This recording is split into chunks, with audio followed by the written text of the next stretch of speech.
Welcome to Undisputed. We are live from Los Angeles. I'm Jenny Taft here with Skip Bayless and Shannon Sharp. Good morning. We made it to Friday. Hi, Jenny. Hi. I want to congratulate Shannon Sharp and the Los Angeles Lakers for winning the NBA championship last night at Brooklyn. It's over.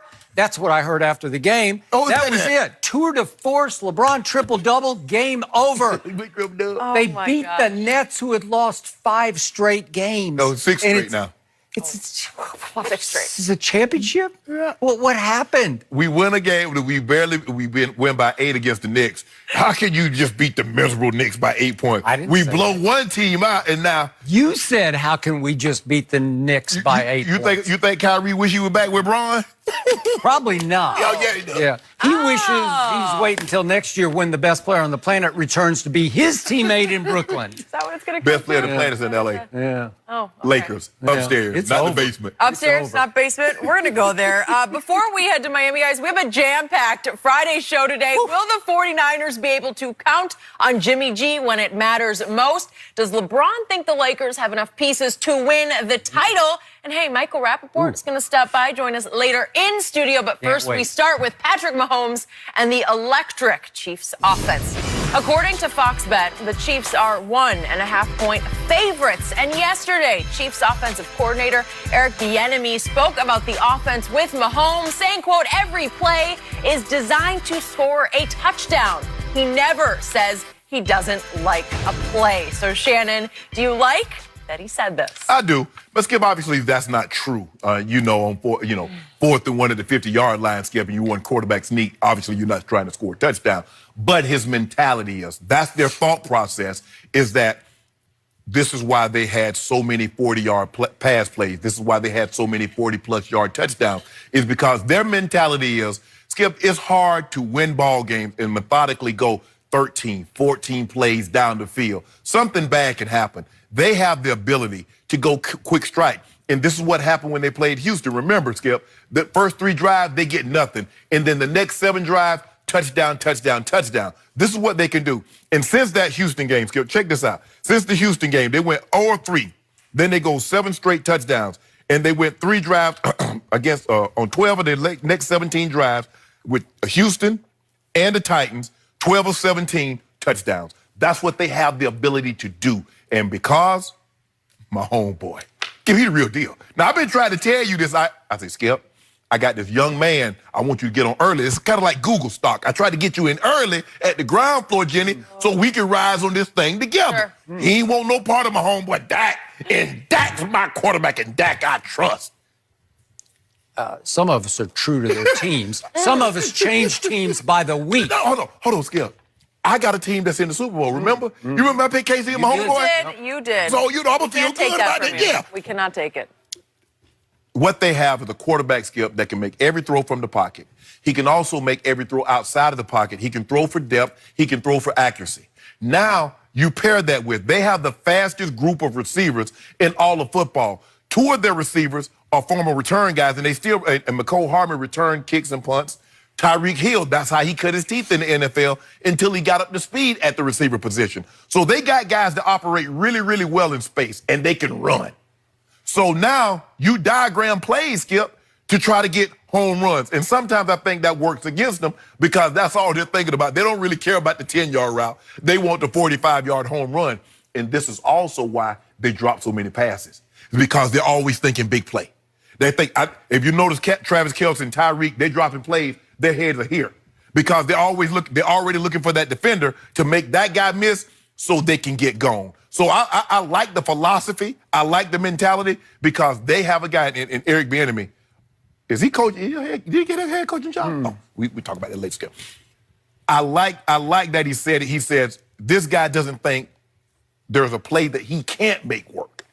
And that's a great mentality to have when you have a guy like that. Skip, I've been on teams like, man, if a defense can hold them here and, we get a break here, there, we can win a game. But when John Elway was under center, man, we got this today. And when 15 is under center, that's how they're thinking. So that's a great mentality to have. You saw that. He's special. You remember what he did to your guy up in New England, right? Okay. He did to my guy. Yeah, your guy. He did it to him. That's why they got to come. That's why they had to go on the road. That's why they would have had to go on the road. I just remember what happened just a year ago when my guy actually had some receivers who could separate, and my guy beat him twice last year. I don't know how. He was the MVP, but he lost twice to Tom Brady. Defense. His defense let him down. Okay. Yeah, Andy Reid defense.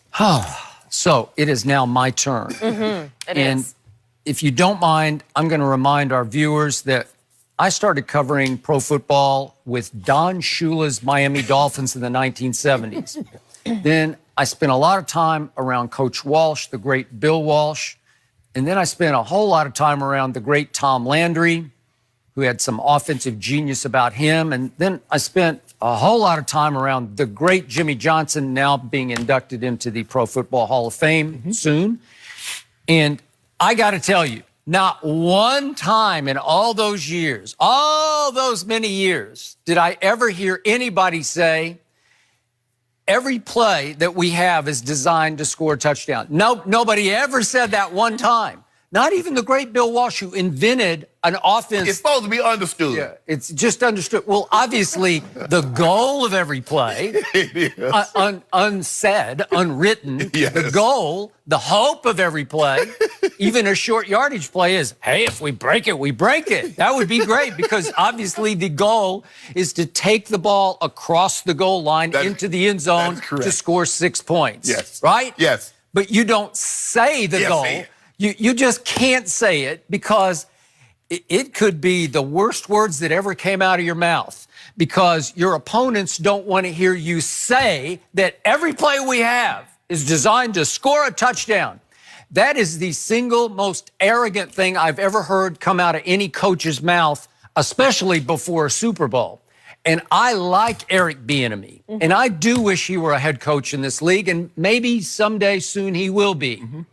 But I believe that he is just part and parcel of the attitude of the Kansas City Chiefs that is about to spill right over the edge into the Super Bowl because they have come to be awfully full of themselves. Shouldn't they be? They have come to be to the point of smelling themselves to a fault. And it is a dangerous game they are playing right now, going into a Super Bowl against an extremely physical football team with an extremely physical defense, especially a defensive line that features 5 first-round picks who are going to be coming after the guy who thinks that every play just might be a touchdown. That's how he approaches every play. Arm up, one is by air and the other by land. He can run it. By the way, just a little stat that I just happened across. Hey, you happened to do nothing. I did. I just fell across this because we were talking about Jimmy Garoppolo. We're going to talk about him in a little bit, but I just noticed that yards after catch, the track team that is Mahomes' receiving corps, they have the 3rd most yards after catch. This is just in the regular season, this season, 2019 season. Guess who's 4th in yards after catch? Garoppolo's receivers are 4th after catch because, hey, Kittle, he can catch it and run with it. Debo. And Debo can really catch it and really punish people with it, right? Yeah. And we can keep going down the list. But the point is, they got a little bit of dangerous offense going too, but they don't say, Kyle Shannon's never said, every play I call is designed to score a touchdown. Well, the truth is some plays on 3rd and 8 are designed to get to the sticks. You know, you're running, Shannon, you got to run this route exactly 9 yards to this point because the ball is going to be at that moment right there. Okay, that's how you practice the play. A play that's called to get a first down where you just everybody run to the first down marker is not designed to score touchdowns. It's not designed. If it did, great, right? Yeah. Like nobody doesn't want to score a touchdown. Well, that wasn't the design of it. You break a tackle or the guy misses a tackle, that's another subject. Okay, so to me, the Chiefs are getting on my nerves. No! And I got to tell you, I got to tell you, seriously, I want to like Patrick Mahomes because I think he's basically a good kid, and he never says anything that's even remotely offensive or arrogant. Everything he says in any post-game or pre-game interview, it's always, it's great. I can't remember any of it, which is how good it is, you know, how correct it, politically correct it is. But his body language is getting more and more abrasive to me because of course, you make me not want to like him because all I hear is my homeboy, right? doesn't help. And after a while, I just get sick to death of it because I have to sit over here and take it every day. And I want to like him. You're making it hard to like him. But he's making it harder to like him because, okay, like running to the sideline after the touchdown throw at Chicago, what was it? Just it was a couple of games back. Yeah. But, you know, it was, Chicago, yeah. I'm trying to find the date of that. But it was obviously against Mitchell Trubisky. What? He's counting on his fingers because he was the 10th overall pick, and Mitchell Trubisky obviously was the second overall. We all know he's way better than Mitchell Trubisky. You don't have to show us. Yeah, we got to. You know, Ryan Pace. Or basically that's telling us. You can show us with your touchdown passes and your performance and your MVP. We like get 10? that. 10, he's counting. Hold on, I know you're not talking. I know you're not talking. And your guy wrote down every quarterback name that went in front of him. And he still plays with that chip on his shoulder. But you okay with that? Which quarterback? You know what quarterback. I don't know. Which one? What? Brady? Yes. Are we talking about Brady or Dak? I don't know. Brady. Okay, but he doesn't rub it our noses in it. I don't ever hear him talk about it. Has Come he ever on, done that? stop it. I've never seen Tom Brady because you wouldn't have enough fingers. Like, right? You just have. You don't remember? Well, go back and check it out. He knows every quarterback by name that was taken in front of him in 2000. From Spurgeon Wynn, yes. Does he wear it on his sleeve? Yes. Does he wear it on his hands? Okay. And then before the year started, I told you this was dangerous, but I'm seeing all these pieces ESPN did about the no-look passes, you know, comparing Patrick Mahomes to Brett Favre with the no-looks, the sidearm, the underarm, the behind-the-back passes. We haven't gotten there yet, but he is like the embodiment of the Harlem Globetrotters at quarterback in today's NFL. Well, you got a quarterback that's going to the University of Oklahoma. Did you see him at the All-American game? Throwing no-look